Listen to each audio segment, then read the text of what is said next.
मध्य प्रदेश के लिए बहुत बड़ा दिन है। मध्य प्रदेश विधानसभा चुनाव के बाद सभी पार्टियों को 3 दिसंबर यानी कल आने वाले चुनाव के नतीजों का इंतजार है। तो सभी जगह मतगणना की तैयारियां पूरी हो चुकी हैं, सुरक्षा के तगड़े बंदोबस्त हैं, कड़े पहरे के बीच काउंटिंग होनी है। हम आपको 4 तस्वीरें दिखाते हैं। पहली तस्वीर दिखाएंगे भोपाल की। ये तस्वीर भोपाल की है जहां तैयारियां जोरों पर हैं। दूसरी तस्वीर इंदौर की जहां तैयारियां पूरी हो चुकी हैं। तीसरी तस्वीर खरगोन की जहां सुरक्षा के कड़े इंतजामात हैं। चौथी तस्वीर मंदसौर की जहां लगभग तैयारी पूरी हो चुकी है। तो कल आने हैं नतीजे। भोपाल, इंदौर, खरगोन, मंदसौर की आप तस्वीरें देख रहे हैं। कमोबेश यही स्थिति पूरे प्रदेश में, हर जगह तैयारियां पूरी कर ली गई हैं।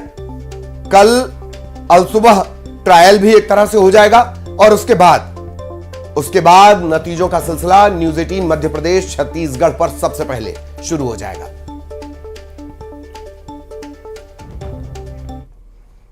मध्य प्रदेश के सीएम शिवराज सिंह चौहान ने भोपाल में एक बार फिर से कहा है कि उन्हें पूरा भरोसा है कि बीजेपी सरकार बना रही है और समाज के हर वर्ग ने बीजेपी को समर्थन दिया है। भारी बहुमत से सरकार बन रही है। कल सब कुछ साफ हो जाएगा। पहले से ये उम्मीद क्या विश्वास है, भारतीय जनता पार्टी भारी बहुमत से सरकार बनाने जा रही है। मोदी जी के प्रति प्रेम और विश्वास, केंद्र सरकार की योजनाएं और मध्य प्रदेश सरकार की योजनाओं का कमाल, विकास मध्य प्रदेश में जो हुआ है वो अद्भुत और अभूतपूर्व हुआ है।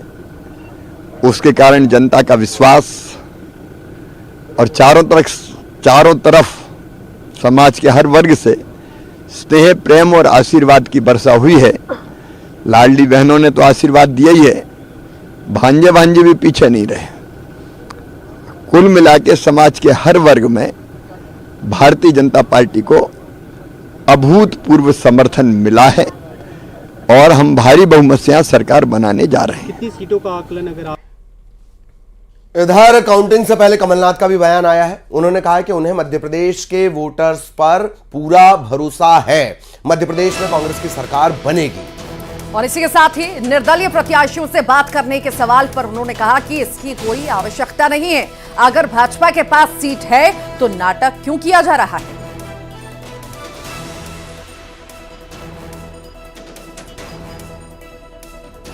तो निर्दलियों से बात करने की कहीं कोई जरूरत नहीं है। कमलनाथ अपने कॉन्फिडेंस लेवल को लगातार बढ़ाए हुए हैं। न सिर्फ अपने बल्कि कार्यकर्ताओं से भी कह रहे हैं कि मनोबल टूटना नहीं चाहिए। देखिए, मुझे कोई पोल से मतलब नहीं। मैंने हमेशा ये कहा है, मुझे मध्य प्रदेश के मतदाताओं पर पूरा विश्वास है। सर, आप कॉन्फिडेंट हैं? मैंने कहा मुझे मध्य प्रदेश की मतदाताओं पर पूरा विश्वास है। सर, ये जो निर्दलीय और बागी है, इनसे भी क्या बातचीत कर रही है? देखिए, ये सब की आवश्यकता नहीं है। सर, आपने एक्स्ट्रा फोर्सेस की मांग की है। सर, कांग्रेस ने एक्स्ट्रा फोर्सेस की मांग की है। ये सब अगर बीजेपी के पास 107 सीट है तो ये क्यों ये सब नाटक कर रही है? इसके बात करो, उसकी बात करो।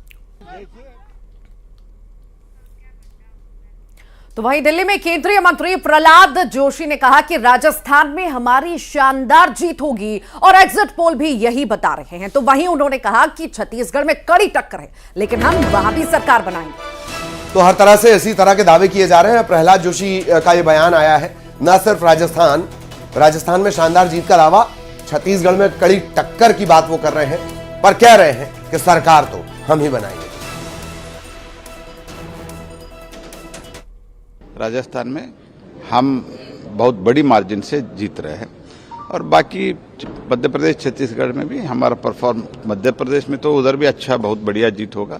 छत्तीसगढ़ में ऑफ कोर्स टाइट फाइट है, लेकिन will form the government in Chhattisgarh also. Rajasthan में हम बहुत बड़ी मार्जिन से जीत रहे हैं और बाकी मध्य प्रदेश, छत्तीसगढ़ में भी हमारा परफॉर्म, मध्य प्रदेश में तो उधर भी अच्छा बहुत बढ़िया जीत होगा।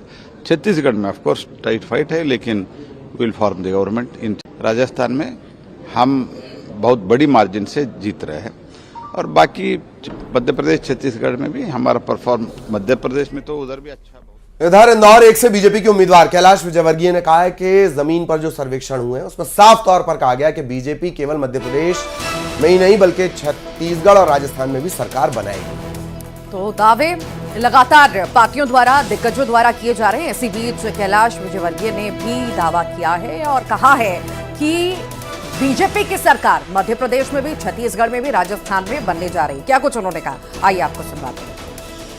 शायद उन लोगों ने चैम्बर में बैठ के सर्वे किया होगा। जिसने मैदान में सर्वे किया वो कहेगा कि भारतीय जनता पार्टी की सरकार बन रही है। वो सिर्फ मध्य प्रदेश में नहीं बन रही है, राजस्थान में बन रही है और छत्तीसगढ़ में भी सरकार बनेगी। दिल्ली में कांग्रेस सांसद प्रमोद तिवारी ने कहा कि कार्यकर्ताओं से फीडबैक मिला है और 4 राज्यों छत्तीसगढ़, मध्य प्रदेश, राजस्थान और तेलंगाना में कांग्रेस की सरकार बनाने जा रहे हैं। तो दावों का दौर लगातार जारी। अब इसमें तेलंगाना भी जुड़ गया है, मिजोरम नहीं जुड़ पाया है। छत्तीसगढ़, मध्य प्रदेश, राजस्थान, तेलंगाना में कांग्रेस सरकार बनाने जा रही है। बड़ा दावा। कांग्रेस पार्टी 4 राज्यों में, राजस्थान, मध्य प्रदेश, छत्तीसगढ़ और तेलंगाना में पूर्ण बहुमत से सरकार बनाएगी। मिजोरम में बिना हमारे कोई सरकार नहीं बनेगी और वहां भी हम मिलकर सरकार। इधर कांग्रेस नेता और पूर्व मंत्री जयवर्धन सिंह ने न्यूज 18 से खास बातचीत की। मध्य प्रदेश में कांग्रेस की जीत का उन्होंने दावा किया। में विधानसभा चुनाव की मतगणना को लेकर सिर्फ 1 दिन का समय बाकी है। जयवर्धन सिंह कांग्रेस के सीनियर लीडर हमारे साथ हैं। सर, कल इतने टाइम क्या स्थिति रहने वाली है? अरे गौरव जी, का कल इतने टाइम क्या स्थिति रहने वाली है? कांग्रेस को पूर्ण बहुमत मिलेगी, सरकार हमारी बनेगी। सर, कुछ निर्दलियों से या अन्य दलों के कैंडिडेट से चर्चा? अब वो तो देखते हैं, वो तो चुनाव के बाद ही, परिणाम के बाद ही स्पष्ट होगा। हॉर्स ट्रेडिंग सर, पिछली बार जैसे कि तस्वीरें सामने आई थी, इस बार कुछ विशेष तैयारियां हैं उसको लेकर या कोई कांग्रेस अलर्ट है? हॉर्स ट्रेडिंग तो भाजपा की पुरानी आदत है, लेकिन कांग्रेस जनता पर विश्वास करती है। कांग्रेस जनता पर भरोसा करती है और कांग्रेस आश्वस्त है कि हमारी सरकार बनने जा रही है। ये दावा किया है पूर्व मंत्री जयवर्धन सिंह ने और अभी वो कमलनाथ के घर से बाहर निकले हैं। लंबी चर्चा कहीं ना कहीं नेताओं के बीच हुई और इससे साफ तौर पर जाहिर होता है कि मतगणना को लेकर कांग्रेस ने अपनी पुख्ता तैयारियां जो हैं वो तेज कर दी हैं। वीडियो जर्नलिस्ट अजय तंवर के साथ न्यूज 18 के लिए भोपाल से वासु चौरे।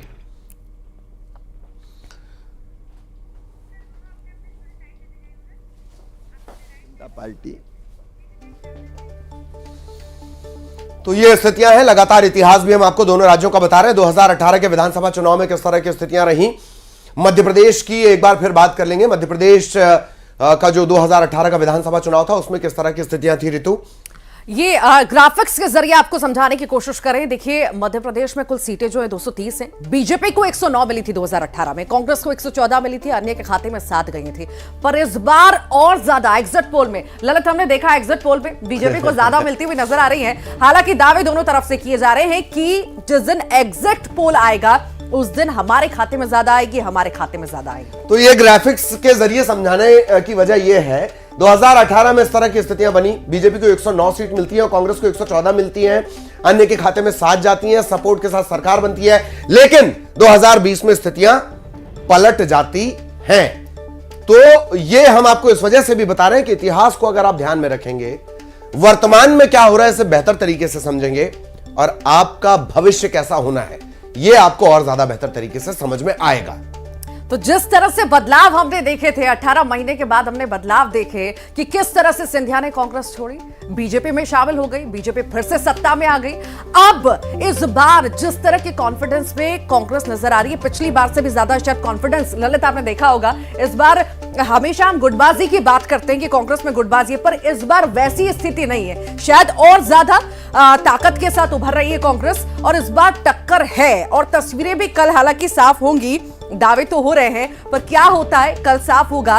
पर कई सीटों पर हम पहले भी जैसा कि जिक्र कर चुके हैं कि चंबल में बहुत ज्यादा कड़ा मुकाबला हमेशा रहता है और पिछली बार दबदबा कांग्रेस का अच्छा खासा रहा था। उसके बाद अब जब बीजेपी पूरा जोर लगा चुकी है चंबल में, तो क्या लगता है कैसी तस्वीरें बदल सकती है इस बार? जाहिरा तौर पर ग्वालियर चंबल की जो स्थितियां जिसका जिक्र आप कर रही हैं, ग्वालियर चंबल की स्थितियों की अगर बात कर ली जाए या महाकौशल की बात कर ली जाए, हर जगह से इस तरह की स्थितियां हैं कि बहुत दिलचस्प ये चुनाव होने वाला है। और हमारे तमाम सहयोगी वो भी लगातार मैदान में बने हुए हैं। वासु हमारे साथ बने हुए हैं, सुशील हमारे साथ बने हुए हैं और ये आपको नजर भी आ रहे होंगे। इनसे हम सवाल के सिलसिले भी शुरू करेंगे। वासु, सबसे पहले आपके पास कॉन्फिडेंट है कांग्रेस, निर्दलियों से बात करने की बात नहीं, लेकिन अंदर खाने में चौपर भी बुक है। आप किसी को बुला रहे हैं वासु, आ जाए तो चर्चा करें। बिल्कुल ललित जी, देखिए एक महत्वपूर्ण बात का जो मैं जिक्र करना चाहूंगा, कल मध्य प्रदेश में मतगणना होनी है, रिजल्ट्स आना अभी बाकी है, शेष है, लेकिन उसके पहले एक पोस्टर राजधानी भोपाल में चर्चा में बना हुआ है। जनता का देने साथ फिर आ रहे हैं कमलनाथ, यानी कि ये कहा जा सकता है कि वो मतगणना से पहले ही कांग्रेस इतनी कॉन्फिडेंट है कि पोस्टर्स अभी से लगा दिए गए हैं और ऊपर लिखा हुआ है कंग्रेचुलेशंस। सर, जीत की पहले बधाई। एग्जिट पोल्स तो बहुत ज्यादा आपके पक्ष में गए नहीं है। आधे एग्जिट पोल्स हमारे पक्ष में गए हैं, अगर सी वोटर जैसी एजेंसी को देखें तो हमारे पक्ष में गए हैं। एक चैनल का एग्जिट पोल जो एक ऐसे संस्थान के साथ हुआ, हाफिज साहब के पास कोई संख्या है, सब जानते हैं, तो मुझे नहीं लगता कि उसके बारे में सोचकर कोई कांग्रेस का कार्यकर्ता हतोत्साहित होगा। हम सब उत्साहित हैं। अब्बास भाई, ललित जी जुड़े हुए मेरे साथ और वो कह रहे हैं कि आपके पास कुछ संख्या है, आप ही संख्या बता दीजिए कितनी आ रही है। संख्या हर हाल के अंदर ऐसी होगी जो प्रचंड बहुमत कहलाएगी और फिगर्स ऐतिहासिक रहेगा। देखिए, हम कम से कम 140 तो मान के सभी चल रहे हैं, लेकिन इससे ऊपर जाएगा ये हमारा मानना है। जो एग्जिट पोल दिखाया जा रहा है भाजपा के पक्ष में, वो उल्टा होगा। पोस्टर बदलना तो नहीं पड़ेगा कल? बिल्कुल नहीं बदलना पड़ेगा। इतने ही उत्साहित पूरे प्रदेश में और भी हमारे साथी हैं। अगर आप अपने संवाददाताओं से उठवाएंगे तो कई जगह पे ऐसे पोस्टर्स आपको मिल जाएंगे। मैं अकेला नहीं हूँ, लाडली बहनों से कोई डर नहीं है। बीजेपी सिर्फ और सिर्फ प्रशासन पे दबाव बनाने के लिए ऐसे एग्जिट पोल्स को प्रचारित कर रही है और उसका कोई दम भर रही है कि लाडली बहना योजना उनके पक्ष में काम कर जाएगी। एनसीआरबी के आंकड़े उनके विरोध में काम करेंगे। एनसीआरबी के आंकड़े जो शर्मसार किया है, लाडली बहनों को जिन्होंने परेशान किया, पिछले बार भी हमने सुना, अब झंडा फहरा रहे हैं, तब झंडा फहरा रहे हैं। महत्वपूर्ण बात इस पिछली बार लगातार ये बातें सामने आई कि 15 अगस्त को कमलनाथ जी ये झंडा वंदन करेंगे, लेकिन तस्वीर वैसी रही नहीं। देखिए, ये एक शायद इतिहास की बात अगर हम करेंगे तो आज वर्तमान में जो खुशी है, उत्साह है, उसके ऊपर सवाल खड़े हो जाता है, लेकिन ऐसा कुछ नहीं है। पिछली बार सरकार थी, सरकार में जो धांधली हुई, सरकार का जो प्रेशर प्रशासनिक अधिकारियों में बना, वो एक अलग बात है। आज सरकार नहीं है, आज निष्पक्ष चुनाव है, चुनाव आयोग की निगरानी के अंदर है और कोई सरकार एक्टिव नहीं है। हम सरकार में आ रहे हैं, प्रचंड बहुमत से आ रहे हैं। प्रचंड बहुमत से आ रहे हैं। ललित जी, आपने सुना, कॉन्फिडेंस कांग्रेसियों के चेहरे पे भी दिख रहा है, बीजेपी के भी चेहरे पे दिख रहा है। देखना होगा जनता ने अपना सरताज किसे चुना है। ठीक ठीक ठीक, लगातार बने रहिए। सुशील कौशिक भी हमारे साथ जुड़े हुए हैं। सुशील, ताज किसके सर होगा ये तो कल साफ होगा, पर आखिर क्या कहती है चंबल की स्थिति? बिल्कुल, देखिए, ताज किसके सर होगा, 24 घंटे का वक्त बचा है, उसके बाद ये तय हो पाएगा। लेकिन अगर ग्वालियर चंबल अंचल की बात करें तो यहाँ कांटे का मुकाबला इस बार भारतीय जनता पार्टी और कांग्रेस के बीच है। यहाँ की जो 34 सीटें हैं, उन 34 सीटों में अगर देखें तो 2018 में कांग्रेस ने एक तरफा 26 सीटें जीती थी, बीजेपी 7 सीटों पर सिमट गई थी और एक बीएसपी के खाते में गई थी। हालांकि 2020 के उपचुनाव के बाद जो परिस्थितियां बदली, उसके बाद यहाँ कांग्रेस और बीजेपी दोनों के पास 17 सीटें हैं। लेकिन इस बार जो एग्जिट पोल के सर्वे आए हैं, उसके बाद ये माना जा रहा है कि भारतीय जनता पार्टी को ग्वालियर चंबल अंचल में अच्छी बढ़त मिल रही है। अगर माने सूत्रों की तो लगभग 18 से 19 सीटें भारतीय जनता पार्टी को मिल रही है एग्जिट पोल के मुताबिक, और कांग्रेस जो है 14 के आसपास। तो निश्चित तौर पर इस बार जो मुकाबला है वो ग्वालियर चंबल अंचल में कांटे का है, क्योंकि नरेंद्र सिंह तोमर यहाँ से चुनाव मैदान में है, नरोत्तम मिश्रा यहाँ से चुनाव मैदान में है, अरविंद सिंह भदौरिया यहाँ से चुनाव मैदान में है। इसके अलावा और भी तमाम कई मंत्री है जो चुनाव मैदान में कह सकते हैं कि कल गुनगुनी सर्दी के बीच जो सबसे ज्यादा ताप में रहने वाले हैं, एक सुशील रहने वाले हैं, एक मिथिलेश रहने वाले हैं, मालवा पर उनकी नजर बनी हुई है, और वासु तो खैर रहने ही वाले हैं, क्योंकि कुछ भी हो मध्य भारत गर्म हमेशा ही रहता है गुनगुनी सर्दी के बीच। मिथिलेश, मालवा के क्या हाल?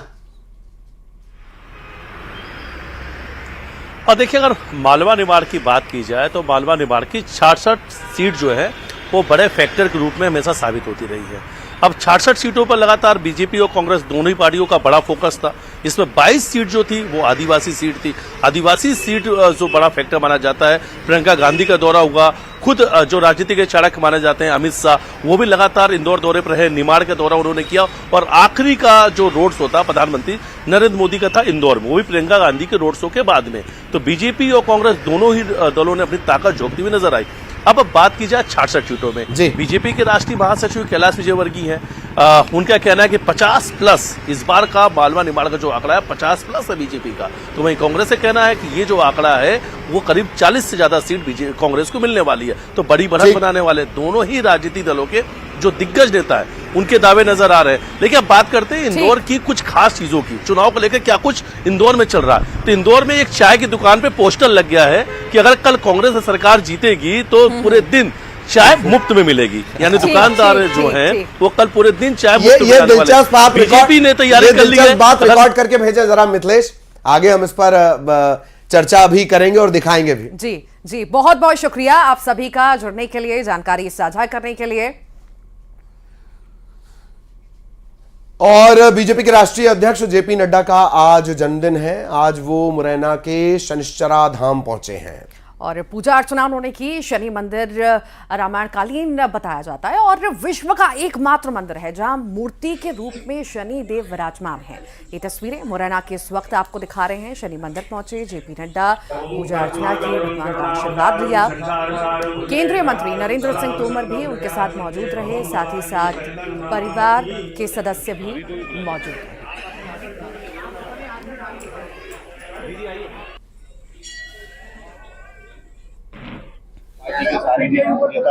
उनकी धार्मिक यात्रा थी, पारिवारिक यात्रा थी। आज उनका शुभ जन्मदिन है। माँ पीताम्बरा पे भी गए थे, वो धुआवती माई पे भी गए थे, आज शनिश्चरा मंदिर आए। ये हम सबका सौभाग्य है कि विश्व की सबसे बड़ी पार्टी के राष्ट्रीय अध्यक्ष आज जन्मदिन हम सब के बीच में मना रहे, आम आवाम के बीच में मना रहे हैं, साधारण कार्यकर्ता के साथ मना रहे हैं। कांग्रेस एग्जिट पोल आने के बाद में सवाल खड़े कर रही है।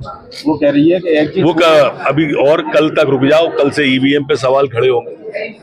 अभी एग्जिट पोल पे सवाल है। ये कांग्रेस पार्टी है, जब हारती है तो किसी पे भी न्यायालय पे सवाल खड़े कर देती है। ये सेना पे सवाल खड़े कर देती है, ये वैक्सीन पे सवाल खड़े कर देती है, ये एग्जिट पोल पे सवाल खड़े कर देती है, कल ईवीएम पे उठेगा। तो शनि मंदिर में पूजा अर्चना की ये तस्वीरें हैं और नरोत्तम मिश्रा साहब को भी आप सुन रहे थे किस तरह से उन्होंने कहा कि कांग्रेस कितने दिन पहले, कब कितने घंटे पहले, परिणाम के बाद कैसे कैसे अपने हार के जो बहाने वो खोजेगी। ये उनका स्टाइल है। दरअसल शनि मंदिर में पूजा अर्चना की ये तस्वीरें। जेपी नड्डा, जगत प्रकाश नड्डा, आज उनका जन्मदिन। मध्य प्रदेश में जबलपुर से उनका खास लगाव भी है, रिश्ता भी है। और ज्योतिरादित्य सिंधिया अयोध्या के दौरे पर हैं। यूपी सीएम योगी आदित्यनाथ के साथ उन्होंने हनुमानगढ़ी में हनुमान जी का दर्शन किया, आराधना की और उसके बाद उन्होंने राम मंदिर निर्माण की भव्यता देखी। इसके साथ ही उन्होंने अयोध्या एयरपोर्ट का जायजा लिया और रामलला के मंदिर में पूजा अर्चना भी की।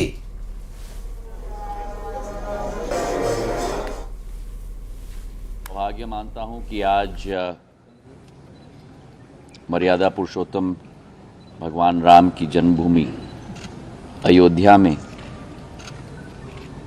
इस माटी को माथे पर लगाने का एक सौभाग्य मुझे प्राप्त हुआ। मेरे लिए आज एक बहुत भावनात्मक क्षण भी है, क्योंकि इस अयोध्या की माटी के साथ मेरी आजी अम्मा का एक बहुत भावनात्मक लगाव संपूर्ण जीवन में सदैव रहा है। तो मतगणना की तैयारी है और भोपाल में कल अगर आप बाहर निकलने वाले हैं, ट्रैफिक में नहीं फंसना चाहते हैं, तो इस रिपोर्ट को देखिए। मध्यप्रदेश विधानसभा चुनाव परिणामों को लेकर एक और जहां इलेक्शन कमीशन के साथ पॉलिटिकल पार्टियों ने भी बड़ी तैयारी की है, तो वहीं पुलिस भी अपनी सुरक्षा व्यवस्था को चाक चौबंद करे हुए है। इस समय मैं मौजूद हूं मतगणना स्थल के बाहर, जो पुरानी जेल में बनाया गया है। यहाँ स्ट्रांग रूम मौजूद है और इस पूरे रूट पर जो है वो आने वाले समय में, यानी कि कल के दिन जो है ट्रैफिक डाइवर्ट भी रहेगा, ताकि यहाँ पे ट्रैफिक जाम जैसी स्थिति ना बने। सुबह 6 बजे से ट्रैफिक डाइवर्जन जो है वो 3 दिसंबर को शुरू हो जाएगा। पुराने पुलिस कंट्रोल रूम चौराहे से लेकर जिला अदालत तक। और यहां रुकेंगे एक ब्रेक के लिए।